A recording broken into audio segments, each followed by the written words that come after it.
Welcome back guys in new video. तो आज मैं लेकर आया हूँ आपके लिए पोकेमोन्स के फैक्ट। तो आज के फैक्ट होने वाले हैं एस के फर्स्ट स्टेज पोकेमोन्स के ऊपर। और इस वीडियो में वे पोकेमोन्स नहीं आएंगे जो कि अपनी सेकंड या फाइनल स्टेज में हैं, या फिर वो पोकेमोन्स जो कि इवॉल्व नहीं हो सकते हैं। तो इस वीडियो में एस के सिर्फ वे ही पोकेमोन्स होंगे जो कि आज भी अपनी फर्स्ट स्टेज में ही हैं। तो वीडियो बहुत ज्यादा मस्त होने वाली है। तो वीडियो को करते हैं शुरू।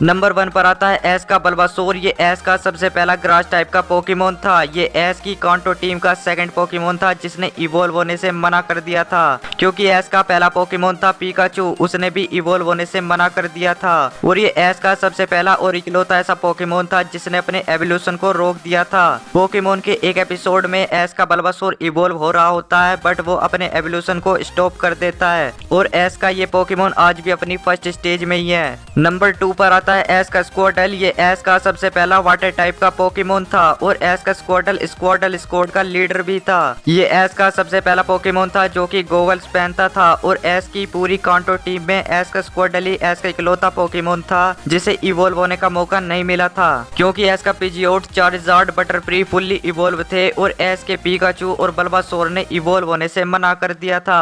और एस का स्क्वाडल ही एस का इकलौता पोकेमोन था जो कि ना तो इवॉल्व हुआ था और ना ही उसने इवॉल्व होने से मना किया था। नंबर 3 पर है एस का टोटोडाइल। तो गाइस कांटो रीजन के अंदर सफारी जोन में टोरोस को कैच करने के बाद एस का टोटोडाइल एस का सेकंड पोकेमोन बना, जिसे एस ने अदर पोकेबॉल में कैच किया था। एस ने टोटोडाइल को लियोर पोकेबॉल में कैच किया था। और एस के जोटो स्टार्टर में से एस का टोटोडाइल एस का ऐसा जोटो स्टार्टर है जो कि आज भी अपनी फर्स्ट स्टेज में ही है। और एस का टोटोडाइल एस के फनीस्ट पोकेमोन में से भी एक है। नंबर 4 पर आता है एस का कोरफिश। तो गाइस इस पोकेमोन का केस भी एस के स्क्वाडल जैसा ही है, यानी कि एस की पूरी होइन टीम में एस का कोरफिश ही इकलौता पोकेमोन था जिसे इवॉल्व होने का मौका नहीं मिला था, क्योंकि स्वेलो, स्केप्टाइल, गिलेली तीनों फुल्ली इवॉल्व थे। टोरकोल के पास कोई एवोल्यूशन ही नहीं था। और इसमें मैंने पिकाचू को इंक्लूड नहीं किया है क्योंकि वो होइन का नहीं बल्कि कांटो का पोकेमोन था। तो सिर्फ एस का कोरफिश ही एस की होइन टीम में इकलौता पोकेमोन था जो कि एवोल्यूशन के कैपेबल था, बट वो इवॉल्व नहीं हुआ। और एस की पूरी होइन टीम में एस के कोरफिश का ही जेंडर कंफर्म करवाया गया था जो था मेल। नंबर 5 पर आता है एस का बोइजल। ये एस का सेकंड ट्रेडेड पोकेमोन था, क्योंकि पहला था एस का बटरफ्री और ये एस का ऐसा पोकेमोन था जिसे एनिमी के मेन कैरेक्टर ने ट्रेड किया था। एस की पूरी सिनो टीम में एस का बोइजल ही इकलौता सिंगल टाइपिंग का पोकेमोन था। एस के कई सारे पोकेमोन्स ने अपने एवोल्यूशन को हराया हुआ है, बट एस का बोइजल ही एस का इकलौता पोकेमोन था जिसने अपनी फर्स्ट बैटल में ही अपने एवोल्यूशन को डिफीट कर दिया था। नंबर 6 पर आता है एस का गिब्बल। तो एस का गिब्बल एस का सबसे पहला ड्रैगन टाइप का पोकेमोन होने के साथ साथ एस का इकलौता ड्रैगन टाइप का पोकेमोन है जो कि आज भी अपनी फर्स्ट स्टेज में ही है। ये एस का सेकंड पोकेमोन था जो कि आगे चलकर एक सूडो लेजेंडरी पोकेमोन में इवॉल्व होता। और एस की सिनो टीम में एस का गिब्बल ही एस का ऐसा पोकेमोन था जिसका यूज ना तो एस ने किसी जिम बैटल में किया था और ना ही कभी पोल के खिलाफ बैटल में इसका यूज किया था। नंबर 7 पर है एस का ओशवोट। ये एस का सेकंड पोकेमोन था जिसे एस को उस रीजन के प्रोफेसर ने दिया था। ये एस का इकलौता पोकेमोन था जिसने अपने डेब्यूट वाले एपिसोड में किसी भी अटैक का यूज नहीं किया था। एक वाटर टाइप का पोकेमोन होने के बावजूद भी एस का ओशवोट पानी में अपनी आंखें नहीं खोल पाता था, बट बाद में वो एस की ट्रेनिंग की मदद से वो पानी में आंखें खोलना सीख जाता है। और ये एस का एक ऐसा पोकेमोन था जो कि हर फीमेल पोकेमोन पर लाइन मारता था।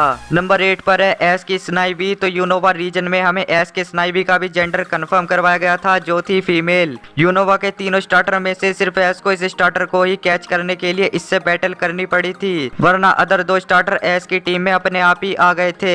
ये एस के मोस्ट एटीट्यूड वाले पोकेमोन में से एक है। नंबर 9 पर है एस का एक और यूनोवा पोकेमोन स्क्रैगी। तो स्क्रैगी एस का थर्ड एग पोकेमोन था और एस का फर्स्ट डार्क टाइप का पोकेमोन था।